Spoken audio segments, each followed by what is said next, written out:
আগত তফসিলি সমন্বয় এবং অঙ্গ সংগঠনের সারা দেশে যারা সরকার চালাচ্ছেন সারিতে রাখার জন্য তারা চেষ্টা করেছেন এবং আমাদের দেশের মানুষ লড়াই করে যে অধিকার অর্জন মৌলবাদী নীতি তাদেরকে শ্রদ্ধা জ্ঞাপন করছে কনভেনশন। আমরা স্মরণ করছি শিক্ষক শিক্ষিকাদের এই সময়ের মধ্যে দেশ ও রাজ্যে চুরি প্রাক্তন পলিট ব্যুরো সদস্য তথা পশ্চিমবঙ্গের ধর্মীয় অনুষ্ঠান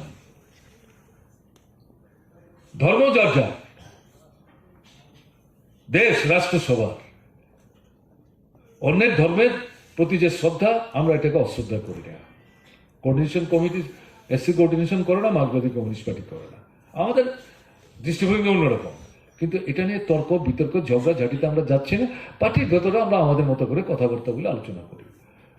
কোনো জায়গায় পূজা পার্বণকে ভিত্তি করে, কি হিন্দু ধর্মের হোক, কি মুসলমান হোক, কি খ্রিস্টান হোক, কি বুদ্ধিস্ট হোক, আমাদের রাজ্যের অভিজ্ঞতা হচ্ছে এটা একটা সামাজিক উৎসবের মতো। সবাই একে অপরের সাহায্য নিয়ে এই অনুষ্ঠানটা তারা কার্যকরী বাস্তবিত করার চেষ্টা করেন। দল মত নির্বিশেষে সবাই তাতে অংশগ্রহণ করেন। দারুণ একটা পরিমণ্ডল ত্রিপুরায় তৈরি হয়ে আসছিল। কিন্তু এই সরকারটা আসার পর এখন কি দেখা যাচ্ছে, এই উৎসবগুলিকে দলীয়করণ করা হচ্ছে। তারা ছাড়া, তাদের লোক ছাড়া অন্যদের তার মধ্যে তারা ঢুকতেই দিচ্ছে না, কাছে ঘেঁষতেই দিচ্ছে না, বসা তো দূরের কথা।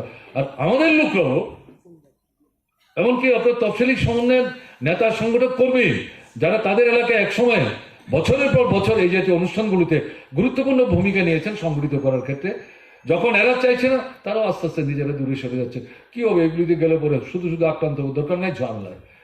ঝামেলা যদি দরকার নাই থাকে তাহলে তো হয়ে গেল, সমস্যা বাড়তি থেকে পাহাড়টা পর্বত হবে, আপনি কি করে এর থেকে মুক্তি পাবেন? এই ঝামেলা তো ভেদ করতে হবে আপনাকে। তাই এই জায়গায় যেটা বলতে চাইছি, এটা দাবি সনদের বিষয় না। এই দাবি সনদটাকে কার্যকরী করতে গেলে তো লোক লাগবে, মানুষ লাগবে। এই মানুষকে যে বিভ্রান্ত করছে নানা কাজে, আমি মহিলাদের কথা বললাম, এখানে বলছি এই ধর্মীয় অনুষ্ঠান সবচেয়ে বেশি তারা ব্যবহার করার চেষ্টা করছে।